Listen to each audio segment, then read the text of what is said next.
And Jeff, do you have a total of the number of inches so far in 24 hours? It's incredible when you take a look at it. This is obviously a very soggy pattern, so we'll get to that in a second. But let's go to radar and see what the status is right now. We showed you on that time-lapse motion how this wave essentially in the cloud band that's moving into western Washington, bringing all this rainfall, is sort of delaying its passage to the east, and certainly some of the heaviest rainfall smack over the central part of Puget Sound. Now let's go in a little bit tighter.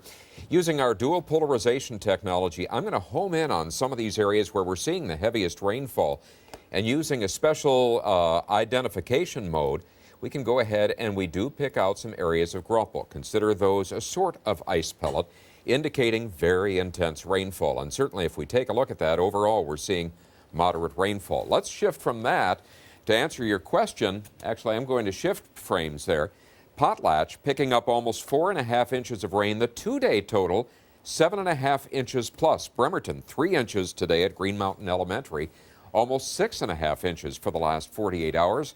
And Jefferson Middle School in Olympia, more than 2 3/4 of an inch. And the two-day total approaching 4 inches. If we go to SeaTac, we'll see our total today approaching 2 inches, 1.89 to be exact at the airport. Today's high unseasonably mild, 56. That after a low of 47. That is a very soggy view over downtown Seattle. But the bright spot is if you look up at the sky, you can see some thinning of the clouds. Take a look at the current temperature, 53 degrees, southwesterly winds at 6. So the wind speeds are beginning to diminish. Barometric pressure is rising. Now over on the east side, you're reporting 51 degrees, relative humidity a very soggy 86%, and easterly winds at 3 miles per hour. Quick check up on the mountain passes. Barren, wet, but with areas of standing water. Please take it easy up there, as well as down closer to sea level. Stevens Pass, you get a sense there might be a little snow-rain mix, but overall the roads are looking good with just some areas of slush.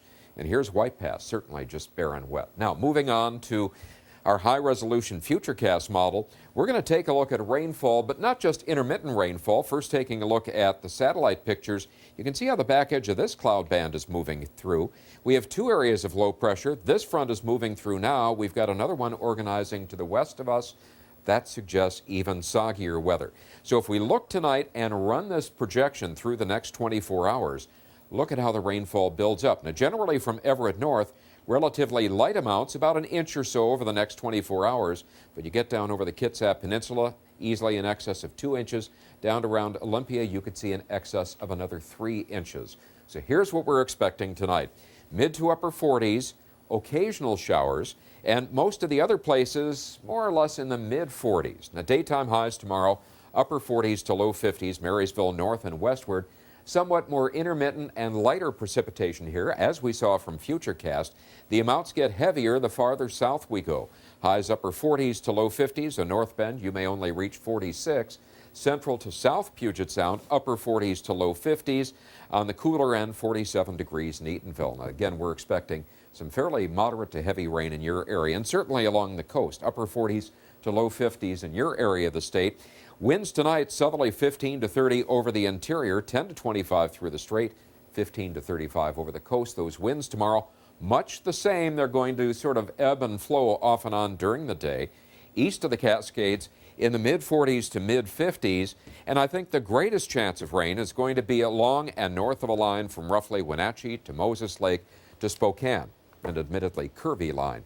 Up in the mountain passes, a mix of rain and snow, generally rain or rain-snow mix in the lower passes, and you'd have to go up to the higher passes like North Cascades or perhaps some of the approach roads to the major volcanoes, Mount Baker Highway, for example. Rainy and breezy at times tomorrow, increasing in the afternoon.